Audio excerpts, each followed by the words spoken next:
Unacademy. Let's crack it. नमस्कार, मी Vaibhavi Thackeray. India's largest online प्लॅटफॉर्ममध्ये आपणा सगळ्यांचं स्वागत करते.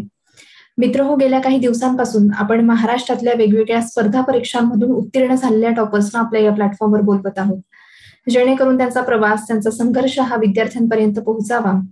नव्याने या क्षेत्राकडे येऊ पाहणाऱ्या विद्यार्थ्यांना एक मार्गदर्शन मिळावं. त्याचबरोबर आधीच ज्या विद्यार्थ्यांनी या क्षेत्रात पदार्पण केलेलं आहे, त्यांना आपले प्रयत्न हे एका योग्य दिशेने चाललेले आहेत की नाही हे तपासून पाहता यावं, या संपूर्ण उद्देशाने अनअकॅडमीने हा प्लॅटफॉर्म सुरू केला. आणि आजच्या आपल्या या टॉपर स्टॉक मध्ये आपल्यासोबत आहेत 2018च्या वनविकास महामंडळाच्या परीक्षेतून ज्यांची RFO म्हणून निवड झालेली आहे. राज्यसेवेच्या 4 मुख्य परीक्षांचा त्यांना अनुभव आहे आणि सध्या RFO म्हणून ते नागपूर येथे कार्यरत आहेत, असे गौरव पाटील. सर, नमस्कार. नमस्कार. मध्ये तुमचं खूप खूप स्वागत. थँक्यू. सर, मुलाखतीला सुरुवात करण्याआधी तुमची आम्हाला ओळख करून द्या की तुम्ही मूळचे कुठले आहात, तुमचं संपूर्ण शिक्षण कुठे झालं आणि तुमची कौटुंबिक पार्श्वभूमी. माझं नाव गौरव अशोकराव पाटील. मी मूळचा नाशिक जिल्ह्यातील कळवण तालुक्यातील पाळेखुर्द गावाचा आहे. त्याच्यानंतर माझं 10वी पर्यंतचं शिक्षण गावालाच मराठी माध्यमातून झालेलं आहे. त्यानंतर 11वी 12वी साठी नाशिकच्या KTHM कॉलेजमधून सायन्स मधून मी 12वी केली. त्यानंतर इंजिनिअरिंग साठी KK Wagh college of engineering तिथे ऍडमिशन घेतलं. माझे वडील शेतकरी आहेत, आई गृहिणी आहे, मला एक बहीण आहे आणि आता सध्या मी मॅरिड आहे. ओके, पत्नी माझी. अच्छा. सर, या क्षेत्राकडे वळण्याची विद्यार्थ्यांची वेगवेगळी कारणं असतात. कधी कोणी स्वप्रेरणेने येतं की मला या क्षेत्रात इंटरेस्ट आहे. कधीतरी कोणाच्या पालकांची इच्छा असते की तू हे करावं. कधीतरी कोणी एखाद्या अमुक अधिकाऱ्याचं व्याख्यान ऐकतं, भाषण ऐकतं आणि मग तेव्हापासून त्यांना वाटायला लागतं की मला स्पर्धा परीक्षा करायला हव्यात किंवा मला या क्षेत्रात यायचंय. तर तुमचं असं काही पर्टिक्युलर रिझन होतं का या क्षेत्रात येण्यापाठीमागचं? पर्टिक्युलर सांगायचं झालं तर शाळेपासूनच गावकऱ्यांचा माझ्यावर विश्वास होता की हा आयुष्यात पुढे जाऊन काहीतरी करू शकतो. तसेच माझे शिक्षक, पालक त्यांनाही वाटायचं की मी स्पर्धा परीक्षेकडे वळावं, जेणेकरून मी भविष्यात काहीतरी मोठा अधिकारी होऊन दाखवेल. त्यामुळे मग मी इकडे वळण्याचा निर्णय घेतला. तसा माझा प्रवास असा प्लॅन वे मध्ये झाला असं सांगता येणार नाही, कारण 12वी नंतर इंजिनिअरिंगला ऍडमिशन घेतलं. त्यानंतर इंजिनिअरिंग झाल्यानंतर लास्ट इयरला माझं सर, आता आपण थोडंसं एक स्कीम ऑफ एक्झामिनेशन कडे येऊया. तुम्ही जी ही वनविकास महामंडळाची परीक्षा दिली, ती परीक्षा आणि महाराष्ट्र वनसेवेची परीक्षा, या दोन्ही परीक्षांमधला एक मूलभूत फरक नेमका काय असतो? त्याच्यासाठी क्वालिफिकेशन क्रायटेरिया हा सेम असतो का? परीक्षा कोणाकडून कंडक्ट केली जाते? परीक्षेचं स्वरूप नेमकं काय असतं? याची एक इन डिटेल विद्यार्थ्यांना माहिती सांगा. पहिल्यांदा मी महाराष्ट्र वनविकास महामंडळ याच्याबद्दल माहिती सांगू इच्छितो, कारण ते समजून घेतल्यावर आपल्याला बाकी सगळ्या गोष्टी समजणं तेवढं सोपं होईल. महाराष्ट्र वनविकास महामंडळाची स्थापना ही 1974 ला झालेली होती. महाराष्ट्र वनविकास महामंडळ, ज्याला आपण FDCM म्हणतो, forest development corporation of Maharashtra, याचा मुख्य जो मॅन्डेट दिलेला होता गव्हर्नमेंटने, तर जे लो व्हॅल्यू फॉरेस्ट आहेत तिथे जे हाय व्हॅल्यू स्पेसिस म्हणतो आपण, जर आपलं सागवान झालं, ज्याला टीक म्हणतो, त्यांचे प्लांटेशन करून एक ते लो व्हॅल्यू फॉरेस्ट हे हाय व्हॅल्यू फॉरेस्ट मध्ये कन्वर्ट करायचं, गव्हर्नमेंटला रेव्हेन्यू द्यायचा. दुसरी गोष्ट, काही जंगलावर आधारित आहेत, गाव आहेत, खेडे आहेत, तेथील जे लोक आहेत त्यांना एक रोजगाराचा मूलभूत असा सोर्स उपलब्ध व्हावा, यासाठी महाराष्ट्र वनविकास महामंडळाची स्थापना 1974 ला झाली होती. महामंडळ बनण्याआधी 1969 ला फॉरेस्ट डेव्हलपमेंट बोर्ड म्हणून त्याची स्थापना झाली. त्यानंतर 1970 ला जे नॅशनल कमिशन ऑफ ऍग्रिकल्चर होतं, तर त्यांचं म्हणणं होतं की लोकांच्या ज्या गरजा, जंगलावर आधारित लोकांच्या गरजा, आपल्याकडे सागाची जी डिमांड आहे ती सप्लाय पेक्षा खूप कमी आहे. डिमांड जास्त आहे, सप्लाय कमी आहे. तर मग ते मिसमॅच कमी करण्यासाठी जर उच्च प्रतीचे जंगल आपण स्वतःच विकसित केले, जर जे आपण टिंबर आयात करतो, इम्पोर्ट करतो बाहेरच्या देशांमधून, ती आपली जी गरज आहे ती कमी होईल इम्पोर्टची, आणि जेणेकरून आपला बॅलन्स ऑफ पेमेंट पण स्थिर राहू शकतो. याच्या उद्देशातून मग महाराष्ट्र वन विकास नॅशनल कमिशन ऑफ ऍग्रिकल्चरने प्रत्येक राज्यात असे कॉर्पोरेशन, फॉरेस्ट डेव्हलपमेंट कॉर्पोरेशन उभारण्यास सांगितले. त्या अनुषंगाने मग जे फॉरेस्ट डेव्हलपमेंट बोर्ड होतं त्याचंच रूपांतर महाराष्ट्र वन विकास महामंडळ त्याच्यात करण्यात आलं. ओके. आणि एक्झामच्या दृष्टिकोनातून कंपॅरिझन कशी करता येईल? एक्झामसाठी जो पॅटर्न आहे तो सेम आहे दोघांचा पण. जेव्हा 2018 साली ऍडव्हर्टाईज आली तेव्हा मी कधी त्या फॉरेस्ट सर्व्हिसेस साठी ट्राय करत नव्हतो. युपीएससीचा अभ्यास करत असताना 2 अटेम्प्ट झाल्यानंतर मग काहीतरी प्लॅन बी असला पाहिजे या दृष्टीने मी बाकी एक्झाम्स कडे वळलेलो होतो. तर बघितलं तर तो जो सिलेबस आहे दोन्ही एक्झामचा कम्प्लिटली सेम आहे, आणि बाकी जे आपण म्हणतो की ग्रेड पे सगळे बाकीच्या ज्या सर्व्हिस कंडिशन्स आहेत त्या पण ऑलमोस्ट सेम आहेत. ओके. सर, याची जी पूर्व परीक्षा असते त्या पूर्व परीक्षेत नेमके विषय कोणकोणते असतात आणि त्याच्यासाठी तुम्ही कोणकोणती पुस्तकं वापरली होती? एकूणच पूर्व परीक्षेची तयारी कशी केली होती त्याबद्दल विद्यार्थ्यांना गायडन्स करा. पूर्व परीक्षेत 100 मार्क्सचा पेपर होता. आमच्या एक्झामच्या वेळेस, रिक्रुटमेंटच्या वेळेस ती एक्झाम ऑनलाईन पोर्टल मधून कंडक्ट करण्यात आलेली होती. तर 100 मार्क्स मध्ये मराठी, इंग्लिश, जे आपण रेग्युलरली मराठी इंग्लिश ग्रामर असतं महाराष्ट्र फॉरेस्ट सर्व्हिस साठी पण सिमिलर आहे सिलेबस. बाकीचा उरलेला quantitative aptitude plus general studies याचा पोर्शन कव्हर केलेला असतो त्या 100 मार्क्स मध्ये. तिथून मग पूर्व परीक्षेनंतर पूर्व परीक्षेला आपण जे काही जनरल रेफरन्स बुक म्हणतो, मराठीसाठी मोरा वाळंबे झालं, त्यानंतर इंग्लिश साठी कोणतंही एक, काही लोक रेन अँड मार्टिन प्रेफर करतात, काही बाळासाहेब शिंदे सरांचं बुक रेफर करतात. तसेच बाकीचे आपले एनसीआरटी किंवा स्टेट बोर्ड याच्यामधून जीएसचा थोडाफार पार्ट कव्हर होऊ शकतो. आणि सीसॅट साठी आपण जे बुक म्हणतो आर एस अग्रवाल त्यांचे झाले, जे काही general aptitude plus logical reasoning आणि इतर काही गोष्टी असतात, ते सगळं कव्हर केल्यानंतर आपण निश्चितपणे एक्झाम साठी प्रिपेअर होऊ शकतो. ओके. सर, आणि मुख्य परीक्षेचं नेमकं स्वरूप कसं असतं, की त्याच्यात किती पेपर असतात, कोणकोणते विषय असतात, आणि त्या पर्टिक्युलर विषयासाठी पुस्तक विद्यार्थ्यांनी कोणतं वापरलं पाहिजे किंवा जनरली विद्यार्थी कोणतं वापरतात? मुख्य परीक्षेसाठी 2 पेपर असतात. प्रत्येक पेपर हा 200 मार्क्सचा असतो. पेपर 1 मध्ये जनरल स्टडीज, आपण महाराष्ट्र जी राज्यसेवा असते, राज्यसेवा परीक्षेसाठी जनरल स्टडीज पेपरला प्रिपेअर होण्यासाठी जे काही रेफरन्स बुक असतो ते या पेपर 1 साठी पण सफिशियंट आहेत. म्हणजे सांगायचं झालं तर एनसीआरटी किंवा स्टेट बोर्ड जे आपण बुक रेफर करतो, आणि बाकीचे जे सोर्सेस झाले, इकॉनॉमिक्स, पॉलिटीसाठी लक्ष्मीकांत, इकॉनॉमिक्स साठी मराठी मीडियम साठी आपण देसले सरांचं बुक ते युज करू शकतो, त्यांचे पार्ट 1 पार्ट 2 ते युज करू शकतो. बाकी एन्व्हायरमेंट साठी आपण शंकर IAS इंग्लिश मधून जर सोर्स हवा असेल तर शंकर IAS त्यांचं जे बुक आहे, जे UPSC साठी पण आपण जनरली युज करतो, ते युज करू शकतो. पेपर 2 मध्ये जनरल सायन्स आणि नेचर कॉन्झर्वेशन हा अशी व्याप्ती असते पेपर 2 ची, तो पण 200 मार्क्सचा असतो. पेपर 2 साठी म्हणायचं झालं तर जनरल सायन्स साठी आपण जे क्रमिक पुस्तकं युज करतो, साधारणतः 6वी ते 10वी प्लस 11वी 12वी एनसीआरटी सिलेक्टिव्ह, म्हणजे सिलेक्टिव्ह टॉपिक एनसीआरटीतून कव्हर करणे, आणि 6वी ते 10वी एनसीआरटी किंवा स्टेट बोर्ड. आता आपण बघितलं तर स्टेट बोर्डच्या जे पुस्तक आहे त्यांचा दर्जा पण खूपच चांगला आहे. त्याच्यातलं जे पिक्टोग्राफिक रिप्रेझेंटेशन आहे त्याचा निश्चितच फायदा होऊ शकतो.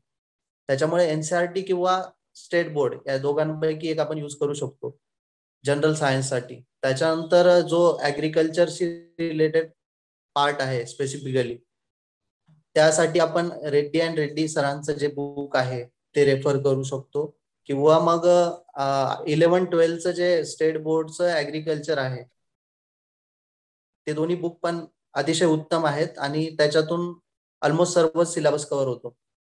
ओके. म्हणजे थोडक्यात पूर्व परीक्षा असेल किंवा मुख्य परीक्षा असेल तर एक बेसिक प्लॅटफॉर्म तयार करण्यासाठी आपण स्टेट बोर्ड किंवा एनसीईआरटीचा वापर करू शकतो आणि नंतर मग रेफरन्स बुककडे आपण वळू शकतो. सर, या परीक्षेमध्ये फिजिकलचा पण काही पार्ट आहे का? हो, प्रिलियम आणि मेन्स एक्झाम झाल्यानंतर 50 मार्क्ससाठी मुलाखत असते, इंटरव्ह्यू ज्याला आपण म्हणतो. त्या मुलाखतीनंतर मग मेन्स एक्झाम प्लस इंटरव्ह्यू यांचा स्कोर कंबाईन करून मेरिट लिस्ट जी तयार होते. ऍक्च्युली ही एक्झाम एसीएफ, त्याला आपण सहाय्यक वन संरक्षक जे म्हणतो, प्लस RFO वन परिक्षेत्र अधिकारी, या दोघांसाठी कंबाईन घेतली जाते. मग ज्या पदांच्या उपलब्धतेनुसार क्लास 1 ACF साठी सिलेक्शन होतं आणि उरलेल्या यांचं मग क्लास 2 साठी सिलेक्शन होतं. ओके. त्यानंतर मग फिजिकल टेस्टचं जर बोलायचं झालं तर फिजिकल टेस्ट साठी IFS पासून फॉरेस्ट गार्ड यांच्यापर्यंत आता एक क्रायटेरिया आहे की तुम्ही 25 किलोमीटर हे 4 तासात अंतर कव्हर केलं पाहिजे, म्हणजे चालण्याची परीक्षा होते 25 किलोमीटर 4 तासात. त्यानंतर मग medical test plus physical criteria जे आपले चेस्ट प्लस हाईट जे नॉर्मल क्रायटेरिया आहेत ते ऍप्लिकेबल असतं. ओके. सर, मुलाखत साधारणतः किती मार्काला असते? मुलाखतीचं स्वरूप नेमकं कसं असतं? कारण आपल्या जनरल राज्यसेवेच्या मुलाखती ह्या थोड्याशा सगळ्या अभ्यासक्रमावर आधारित असतात. तर ही फॉरेस्टची मुलाखत म्हटल्यानंतर इथे काही फॉरेस्ट रिलेटेड स्पेसिफिक क्वेश्चन्स विचारले जातात का?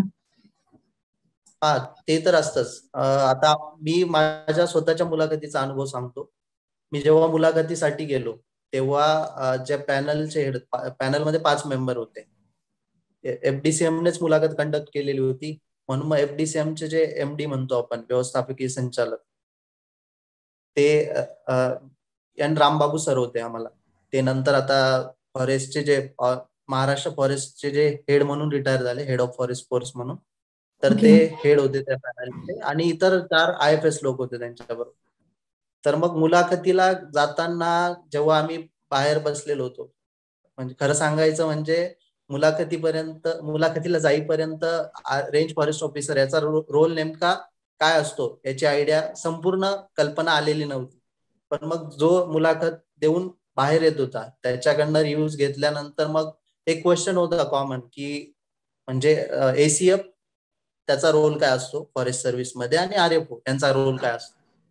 मग पहिल्यांदा गेल्यानंतर आपण जे जनरल इंट्रोडक्शन घेतो, पहिल्यांदा ते विचारतात, इंट्रोड्यूस युअर सेल्फ. आपण आपल्या स्वतःबद्दलची माहिती सांगितल्यानंतर मग ते इंटरव्ह्यूचा फ्लो आपण जसं सांगतो त्या पद्धतीने वळत जातो. ओके. त्याच्यानंतर जॉब रोल आहे तुमचा, त्याबद्दल काही माहिती आहे का? मी माझं जे इंट्रोडक्शन देताना मेन्शन केलं होतं की मी 1 वर्ष आपल्या प्रायव्हेट सेक्टरमध्ये पण जॉब करून आलेलो आहे.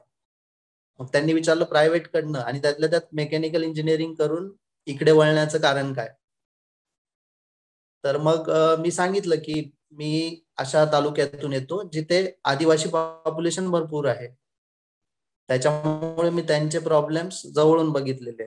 जे आदिवासी लोक साधारणतः जंगलावर डिपेंडेंट असतात, त्यांचे प्रॉब्लेम मला माहित होते. माझं बालपण गावाला गेले असल्यामुळे साधारणतः गावाकडच्या लोकांच्या समस्या, तसेच फॉरेस्टवर डिपेंडन्स जास्त असल्यामुळे त्यांच्या काही समस्या असतात या मला बऱ्यापैकी अवगत होत्या. म्हणून मग मी सांगितलं की त्या लोकांना जर वाटलं आपल्या आपल्या जवळचा कोणीतरी व्यक्ती जर सर्व्हिसमध्ये गेला तर त्यांचा पण बघण्याचा दृष्टिकोन, जे फॉरेस्ट कॉन्झर्वेशन म्हणतो आपण, हा आता जॉईंट फॉरेस्ट मॅनेजमेंट ही नवीन कन्सेप्ट आलेली आहे, तर त्या लोकांचाही सहभाग आपल्याला फॉरेस्ट कॉन्झर्वेशन मध्ये घेता येईल अशा दृष्टीने, आणि एक लोकांसमोर चांगला काय म्हणतो चांगलं एक्झाम्पल सेट करण्यासाठी मी जर सिलेक्ट झालो तर, इथे सिलेक्ट झालो तर मला आनंदच वाटेल असं सांगितलं.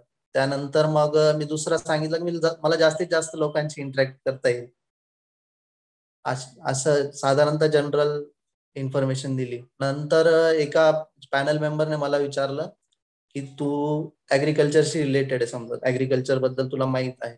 मग त्या काळात जी टॉप स्कीम आली होती, साधारणतः आपले कांदा, बटाटा यांच्या ज्या प्राइजेस असतात त्या अचानक वाढतात, त्यामुळे जो बाजारात स्टॅबिलायझेशन करण्यासाठी गव्हर्नमेंटने जी tomato, onion, potato top scheme आणली होती, त्या स्कीम बद्दल विचारलं. तसेच ऍग्रीकल्चरच्या बाकीच्या समस्या होत्या त्याबद्दल विचारलं गेलं, फॉरेस्टशी रिलेटेड विचारलं गेलं. नंतर मेकॅनिकल इंजिनियर असताना तू तुझ्या नॉलेजचं ऍप्लिकेशन फॉरेस्ट सर्व्हिस मध्ये कसं करू शकतो जर सिलेक्ट झालास तर, त्याबद्दल विचारलं गेलं. असा साधारणतः इंटरव्ह्यूचा फ्लो फ्लो होता. होता इंटरव्ह्यूचा. ओके, थोडक्यात म्हणजे तुमचा बायोडेटा कसा आहे आणि बाकी तुमचं बॅकग्राऊंड कसं आहे या सगळ्या गोष्टींवर एक इंटरव्ह्यू चा फ्लो असतो. सर, तुम्ही आधी युपीएससी साठी प्रिपेअर करत होतात आणि त्याच्यानंतर मग तुम्ही एमपीएससी कडे वळालात. तर मग नेमकं म्हणजे जर आधीच आपण एमपीएससी ला सुरुवात केली असती तर या क्षेत्रातून एक ड्रीम पोस्ट घेऊन आपल्याला लवकर एक्झिट घेता आलं असतं असं तुम्हाला वाटतं का? आणि त्या अनुषंगाने तुम्ही आता प्रिपेअर करत असणारे विद्यार्थी किंवा या क्षेत्राकडे येऊ पाहणाऱ्या विद्यार्थ्यांना तुमचा काय सल्ला असेल? तू माझा प्रवास फार जवळून अनुभवलेला आहे. जेव्हा युपीएससी प्रिपरेशन सुरुवात केली तेव्हा आपण ऑलमोस्ट बरोबरच होतो युपीएससी प्रिपरेशन साठी. तर जेव्हा इंजिनिअरिंग पासआउट झाल्यानंतर 1 वर्ष जॉब केला, इंजिनिअरिंग मध्ये असतानाच प्रिपरेशन स्टार्ट करणार, युपीएससी साठी जायचं आहे, युपीएससी प्रिपरेशन करायची हे कुठेतरी निश्चित होतं. परंतु तेव्हा ज्या काही प्रॅक्टिकल पॉसिबिलिटीज होत्या, कॅम्पस सिलेक्शन झालं आणि मग कधीतरी असं वाटलं की एक बॅकअप असावा म्हणून आपण तिकडे जॉईन करू. म्हणून मी महिंद्रात ऑलमोस्ट 1 वर्ष जेईटी म्हणून काम केलं. त्यानंतर मग मला असं वाटलेलं की साइड बाय साइड अभ्यास करता येईल, पण ते कुठेतरी पॉसिबल होत नव्हतं. म्हणून मग मी पुण्यात यायचा निर्णय घेतला.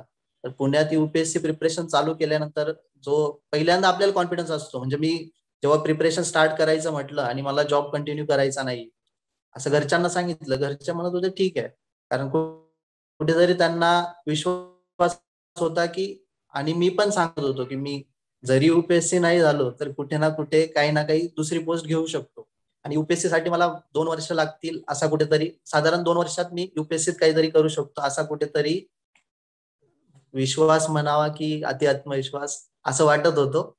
परंतु काही याच्यामुळे युपीएससी परीक्षा क्लिअर होऊ शकली नाही. त्यामुळे मग 2 वर्षानंतर मी बाकीच्या एक्झाम्स ट्राय करायचं ठरवलं आणि त्यानंतर कुठे महाराष्ट्र जी राज्यसेवा असते, राज्यसेवा परीक्षा आणि एफडीसीएमची जी एक्झाम, त्या एक्झाम द्यायला लागलो.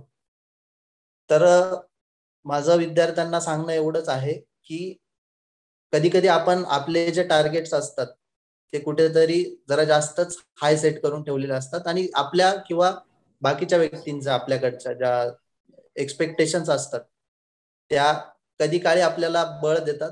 तर पण जर यश आलं नाही तर त्या एक्सपेक्टेशन सुद्धा कधी कधी जड वाटायला लागतात. त्यामुळे आपण मग बाकी दुसरे मार्ग शोधायला लागतो. म्हणून मग युपीएससी परीक्षा ट्राय करताना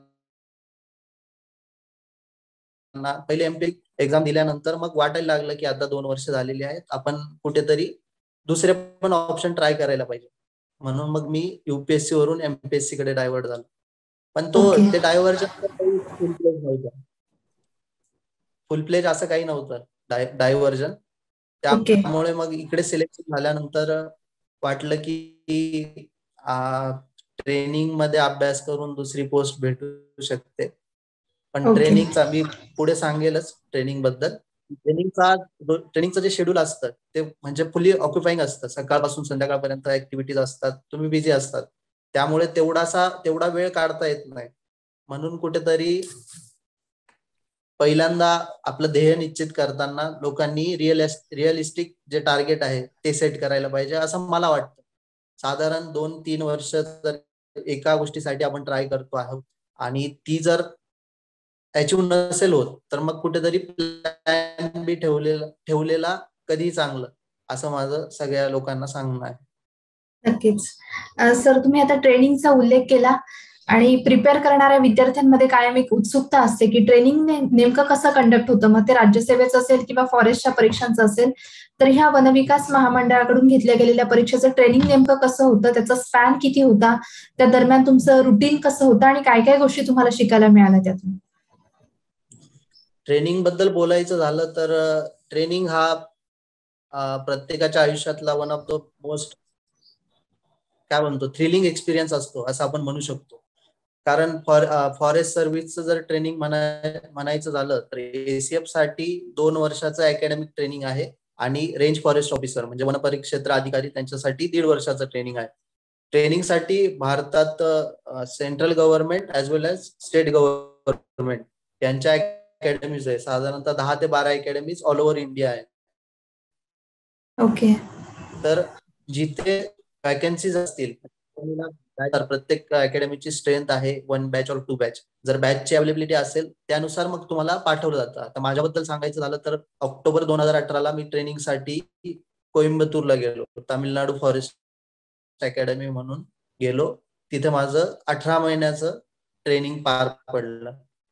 ट्रेनिंग शक्यतो 2 फेज मध्ये डिवाइड केलेलं असतं. Phase 1 9 months, phase 2 9 months. आणि ह्या ट्रेनिंग मध्ये तुम्हाला जे काही फॉरेस्टशी रिलेटेड आहेत, तुम्हाला वर्किंगशी रिलेटेड जे काही नॉलेज हवं असेल तसे जवळपास 19 सब्जेक्ट असतात दोन्ही सेमेस्टरमध्ये, दोन्ही फेजमध्ये डिवाइड करून. म्हणजे फॉरेस्ट कॉन्झर्वेशन झालं, त्याच्यानंतर सिल्व्हिकल्चर म्हणजे फॉरेस्ट ट्रीजचं जे असतं फॉरेस्ट ट्रीजशी रिलेटेड त्याचं starting from development to disposal याच्यापर्यंत जे काही असतं त्यांचं मॅनेजमेंट त्याबद्दल माहिती याच्या सिल्व्हिकल्चर मध्ये असते. नंतर फॉरेस्ट रिसोर्स असेसमेंट झालं, तसेच फॉरेस्ट रिसोर्स मॅनेजमेंट हा दुसरा एक सब्जेक्ट असतो. नंतर इकॉलॉजीशी रिलेटेड असतो एक सब्जेक्ट, बायोडायव्हर्सिटीशी रिलेटेड असतो. नंतर जे काही मॉडर्न ट्रेंड आहेत, GIS जे म्हणतो आपण, GIS ऍप्लिकेशन ट्रेनिंग त्याच्याशी रिलेटेड हे, जनरल बॉटनी त्याच्याशी रिलेटेड. नंतर फॉरेस्ट सर्वेइंग नावाचा एक सब्जेक्ट असतो, फॉरेस्ट इंजिनिअरिंग नावाचा एक सब्जेक्ट असतो. असे साधारणतः 19 सब्जेक्ट आपल्याला 18 महिन्यात त्यांचं अकॅडमिक ट्रेनिंग देतात आणि त्याच्यावर आधारित एक्झाम पण होत असते. अजून ट्रेनिंगचा चांगला पार्ट म्हणायचा झाला तर ट्रेनिंग मध्ये ऑलमोस्ट 5 महिने आपण टूरवर असतो. साधारणतः 5 टूर होतात. एक पहिल्यांदा जेव्हा आपण ट्रेनिंग स्टार्ट होतो तेव्हा एक इंट्रोडक्टरी टूर असतं. त्यानंतर मग north India, south India, western India आणि वेस्टर्न आणि नॉर्थ ईस्ट और ईस्टर्न इंडिया असं साधारण ट्रेनिंग मध्ये टूर. आणि अशा सगळ्या टूर मध्ये मिळून आपल्याला आपल्या इंडियातल्या जेवढ्या काही इकोसिस्टीम आहेत, जे नॅशनल पार्क झाले, परत टायगर रिझर्व झाले, असे ऑलमोस्ट जेवढे कव्हर होतील तेवढ्या यांना व्हिजिट दिली जाते. तसेच आपल्या वूडशी रिलेटेड इंडस्ट्रीज, सॉमिल, हे ते बाकी सगळ्या गोष्टींशी रिलेटेड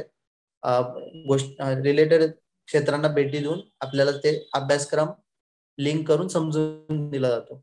ट्रेनिंग मध्ये रुटीन म्हणायचं झालं तर ट्रेनिंग मध्ये सकाळी 6 वाजता दर दिवशी ड्रिल किंवा PT असते, फिजिकल ट्रेनिंग. त्याच्यानंतर दिवसभर साधारणतः 9 वाजेपासून संध्याकाळी 4:30 वाजेपर्यंत जे काही अकॅडमिक आपले कोर्सेस आहेत, सब्जेक्ट्स आहेत, त्याच्यावर लेक्चर्स होतात अकॅडमिक. त्यानंतर मग संध्याकाळी 5 ते 6 जो आपला गेमसाठी वेळ असतो रिझर्व, कंपल्सरी गेम्स खेळावे लागतात. रोजची हीच रुटीन असते. सर, फॉरेस्टच्या सर्व्हिसेस बद्दल विद्यार्थ्यांमध्ये पण आणि एक आम नागरिकांमध्ये पण कायमी शंका असतात किंवा काही निगेटिव्ह माइंडसेट सुद्धा असतो की फॉरेस्टची सर्व्हिस म्हटली म्हणजे मग जंगलात जाऊन राहायचं का, रात्री बेरात्री इमर्जन्सी येतात का. तर एकूणच ह्या कामाचं स्वरूप कसं असतं, कामाच्या जबाबदाऱ्या काय असतात, तुम्ही काय सांगाल? फॉरेस्ट सर्व्हिस मुख्यतः सांगायचं झालं तर रेंज फॉरेस्ट ऑफिसर याला आम्ही ट्रेनिंग पासून ऐकत आलेलो आहे. Range forest officer is called as backbone of forest department. म्हणजे फॉरेस्टचं मॅनेजमेंटचं जे लोवेस्ट युनिट आहे तर ते असतं बीट. म्हणजे आपल्या महाराष्ट्राचा किंवा कोणत्याही राज्याचा जो फॉरेस्ट एरिया आहे तो डिवाइड केलेला असतो कंपार्टमेंट्स मध्ये. म्हणजे कंपार्टमेंट आणि त्याला नंबरिंग दिलेली असते. समजा कंपार्टमेंट नंबर 4, कंपार्टमेंट नंबर 5 असे 2, 3, 4 कंपार्टमेंट मिळून एक बीट तयार होतं. प्रत्येक बीटासाठी बीट गार्ड, ज्याला आपण फॉरेस्ट गार्ड म्हणतो, ते बीट मॅनेज करणं ही त्या फॉरेस्ट गार्डची जबाबदारी असते. त्याच्यानंतर 2 किंवा 3 बीट मिळून एक राऊंड बनतो. तर तिथे राऊंड ऑफिसर किंवा ज्याला आपण फॉरेस्टर म्हणतो, तो फॉरेस्टरची जबाबदारी असते 2-3 बीट मॅनेज करणं. आणि अशा सगळ्यांना एकत्रित बांधणारा एक युनिट असतो. असे रेंजमध्ये जेवढे काही युनिट्स असतील, आपले राऊंड्स असतील, तर 4, 5, 6 जेवढे काही राऊंड असतील रेंजमध्ये त्यांचं सुपरविजन करण्याची जबाबदारी आणि तिथल्या सगळ्या ऍक्टिव्हिटीज एक्झिक्यूट करण्याची जबाबदारी रेंज फॉरेस्ट ऑफिसरची असते. Okay sir. हा, कामाच्या स्वरूपाबद्दल बोलायचं झालं तर मी माझ्या मित्रांना नेहमी सांगत असतो की इथे फिक्स असं काहीच नाहीये. वर्किंग अवर्स फिक्स आहेत आणि प्रत्येक सीझन वाईज म्हटलं तर जबाबदाऱ्या बदलत राहतात. Forest okay. डेव्हलपमेंट कॉर्पोरेशन बद्दल सांगायचं झालं तर आपण जे काही लो व्हॅल्यू फॉरेस्ट आहेत तिथे प्लांटेशन केलेले आहेत. तर त्या प्लांटेशन मध्ये जे काही डिकंजेशन म्हणतो त्याला आम्ही सायंटिफिक भाषेत थिनिंग म्हणतो. थिनिंगशी रिलेटेड कामं म्हणजे थिनिंग विरळणीचे जे कामं असतात ती पिरियडिकली होत राहतात. प्रत्येक प्लांटेशन मध्ये साधारणतः पहिले 10 वर्ष, नंतर त्याच्यानंतर प्रत्येक 5 वर्षांनी हे थिनिंगचे कामं होत असतात. म्हणून तिथून निष्काशनाचं स्टार्टिंग फ्रॉम जे फेलिंग असतं, फेलिंग ते तो माल वाहून डेपोत येतो, डेपोवरून मग त्याचा जो लिलाव होतो आणि त्याचा डिस्पॅच इथपर्यंत जबाबदारी असते, जी जनरल जबाबदारी म्हणू शकतो. त्यानंतर पर्टिक्युलरली म्हणायचं झालं तर वाईल्ड लाईफ कॉन्झर्वेशन आणि प्रोटेक्शन आपण जनरली बघतोय. त्यातल्या त्यात म्हणायचं झालं तर विदर्भात वाघांची संख्या भरपूर आहे. तसेच बिबट आणि जे काही वन्य प्राणी आहेत त्यांची संख्या पण खूपच चांगली आहे. त्यामुळे त्यांचं प्रोटेक्शन करण्याची एकंदरीत जबाबदारी रेंजवर असते. म्हणजे रेंज फॉरेस्ट ऑफिसर हा प्रत्येक डिव्हिजनचा एक लिंक असतो. तिथे युनिफॉर्म सर्व्हिस असल्यामुळे ती जबाबदारी असते. आणि फायर सीझन मध्ये म्हटलं तर 24 तास कधीही तुम्हाला म्हणजे इमर्जन्सी आली तर जावं लागू शकतं. ओके. जंगलात राहायचं जे तू काही म्हटलं आहे जंगलात राहण्याबद्दल लोकांचा व्ह्यू असतो. तर मी लोकांचे रिव्ह्यूज जे म्हणतो, लोक म्हणतात की मजा आहे की तुम्हाला जंगलात राहायला भेटतंय ते, तो आपण कुठेतरी पॉझिटिव्हली घेतलं तर काही अडचण नाही सर्व्हिससाठी. ओके, म्हणजे थोडक्यात बऱ्याच नवीन गोष्टी शिकायला मिळतात आणि एक चॅलेंजिंग अशी सर्व्हिस आहे फॉरेस्ट सर्व्हिस. सर, मुलाखतीच्या शेवटाकडे येताना मी तुम्हाला विचारेल की तुम्ही एक इंजिनियर आहात आणि त्यानंतर तुम्ही या क्षेत्राकडे वळालात. तर एकूणच इंजिनियर असण्याचा म्हणजे त्या 4 वर्षात आपली जी काही पर्सनॅलिटी डेव्हलप होते किंवा जो काही अभ्यासक्रम आपण शिकतो, तर त्याचा इथल्या अभ्यासक्रमात काही फायदा होतो का किंवा आता काम करताना काही त्याचा उपयोग होतो का? निश्चितच आपण सांगायचं झालं तर इंजिनिअरिंग मध्ये ज्या टेक्निकल पद्धतीने आपण काम करत असतो तर तीच जी प्रोसेस, तीच जे आपल्या अंगवळणी पडलेली असते ती आपण आपल्या डेली वर्किंग मध्ये यूज करू शकतो. त्यातल्या त्यात सांगायचं झालं स्पेसिफिकली आपण इंजिनिअरिंग मध्ये प्रेझेंटेशन्स बनवणं, बाकी काही डेटा बनवणं, ह्या गोष्टी रेग्युलरली होत असतात. आणि सध्याच्या युगात माहितीचा प्रसार एवढा वाढलेला आहे आणि रिक्वायरमेंट पण वाढलेली आहे. म्हणून प्रत्येक गोष्ट जी आपण काही करतो डॉक्युमेंटेशन म्हणतो, डॉक्युमेंटेशन जे काही असतं ते सगळं आता डिजिटाईज झालेलं आहे. त्यामुळे त्या प्रत्येक गोष्ट आपण कशी क्लब करू शकतो टेक्निकल वे मध्ये, तसेच बाकी बऱ्याच गोष्टी असतात, इस्टिमेट बनवणं, इथे आपला इंजिनिअरिंग नॉलेजचा यूज होऊ शकतो. तसेच काही प्रोसेसेस सुधारवण्यासाठी पण आपण आपलं इंजिनिअरिंग नॉलेज अप्लाय करू शकतो. त्याच्यामुळे निश्चितच असं म्हणता नाही येणार की इंजिनिअरिंग करून फायदा नाही झाला किंवा वेस्ट झाला असं आपण म्हणू नाही शकत. तो जो ओके. आपला अँगल असतो, angle of looking at the things, तो निश्चितच हेल्पफुल असतो. सर, एक शेवटचा प्रश्न विचारते आणि आपण मुलाखतीचा समारोप करूया. जे काही आता परीक्षार्थी आहेत, परीक्षांसाठी प्रिपेअर करतायत आणि 2022 कडे जर आपण बघितलं तर लागोपाठ परीक्षा येत आहेत. तर ह्या परीक्षांचं एक नियोजन विद्यार्थ्यांनी कसं करावं, एकूणच आपलं टेम्परामेंट कसं मेंटेन ठेवावं, याबद्दल तुमचा विद्यार्थ्यांना काय सल्ला असेल? तर जे विद्यार्थी एकापेक्षा जास्त परीक्षा एकाच वेळेस फोकस करत आहेत त्यांच्यासाठी माझं सांगणं आहे की जे आपल्या काही बेसिक्स बुक्स आहेत, हिस्ट्री झालं, बेसिक सब्जेक्ट आहे history, polity, geography, economics, environment science, यांच्यासाठी जे बेसिक बुक्स आहेत त्याच्या व्यतिरिक्त अजून काही करण्याची अशी गरज मला वाटत नाही. जे बुक केले तेवढे बुक किंवा जे सब्जेक्ट आहेत त्यांचा जो कोर सिलेबस कव्हर केलेला असेल तर आपण तसं मॅन्युअर करू शकतो, ही एक्झाम किंवा ती एक्झाम. प्रिलियम साठी सांगायचं झालं तर प्रिलियम मध्ये सीसॅट खूपच मोठा रोल प्ले करतो. सीसॅट जनरल स्टडीज आणि सीसॅट जेव्हा आपण कम्पेअर करतो कट ऑफ साठी, तर सीसॅट आपल्याला निश्चितच एज देतं. सीसॅटचा जर रेग्युलरली सराव केला तर निश्चितच फायदा होऊ शकतो, कारण जीएस मध्ये एफर्ट्स घेऊन 100 मार्क्स हा चांगला स्कोर आहे जीएस मध्ये 200 पैकी. तसं सीसॅट मध्ये आपण थोडेफार एफर्ट्स घेतले तर निश्चितच 125 मार्क्स, 130-140 मार्क्स गाठू शकतो. म्हणून मग सीसॅट इग्नोर करून चालणार नाही. आता फॉरेस्ट सर्व्हिस साठी म्हणायचं झालं तर मराठी, इंग्लिश हा जो सिलेबस आहे, मराठी इंग्लिश हा आपण राज्यसेवेच्या राज्यसेवेची जी मुख्य परीक्षा आहे त्यासाठी पण ऑलमोस्ट जशाचा तसाच आहे. आणि जनरल ऍप्टिट्यूड हे ते ह्या गोष्टी ऑलमोस्ट सगळ्याच एक्झाम मध्ये लागण्यासारखं आहे. त्यामुळे असं स्पेसिफिकली जर भर द्यायचा फॉरेस्ट सर्व्हिसवर तर करण्यासारखी गोष्ट जे सायन्स रिलेटेड पार्ट आहे तो चांगल्यापैकी कव्हर करणे, इन्व्हायरमेंट रिलेटेड पार्ट आहे, त्याच्यानंतर ऍग्रीचा पार्ट जो आपला राज्यसेवा मुख्य परीक्षा पेपर 1 मध्ये पण असतो तो आहे. तसंच जीआयएस चा पार्ट पण असतो, तो जीआयएस चा पार्ट जसल्या तसा इकडे आहे. असे जास्त त्या अभ्यासाच्या व्यतिरिक्त जास्त बुक्स रेफर करण्याची गरज निश्चितच नाहीये. एका एक्झाम साठी तुम्ही प्रिपेअर करत असाल आणि तुमची इकडे फॉरेस्ट सर्व्हिस मध्ये येण्याची इच्छा असेल तर फॉरेस्ट सर्व्हिस जर ट्राय करण्यासाठी निश्चितच चांगला ऑप्शन आहे असं मला वाटतं. ओके. थोडक्यात म्हणजे आपले सोर्सेस जे फिक्स आहेत ते तसेच ठेवून मॅक्सिमम टाइम आपण रिव्हिजन केलं तर मग थोडंसं इझी होऊ शकतं.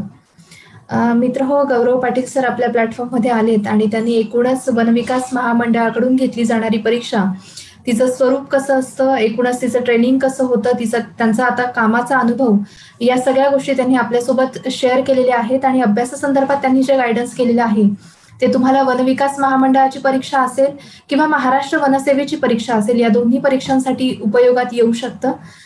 सर, तुम्ही आमच्या या प्लॅटफॉर्ममध्ये आला, तुमचा अमूल्य वेळ तुम्ही आम्हाला दिला त्याबद्दल तुमचे खूप खूप आभार. आणि तुमच्या पुढील वाटचालीस लवकरच तुमच्या प्रयत्नांना यश मिळेल आणि तुमची ड्रीम पोस्ट तुम्हाला मिळेल यासाठी अनअकॅडमीकडून तुम्हाला खूप खूप शुभेच्छा. Thank you so much. धन्यवाद वैभवी. आणि अनअकॅडमीचे सुद्धा आभार ज्यांनी मला इन्व्हाइट केले. थँक्यू.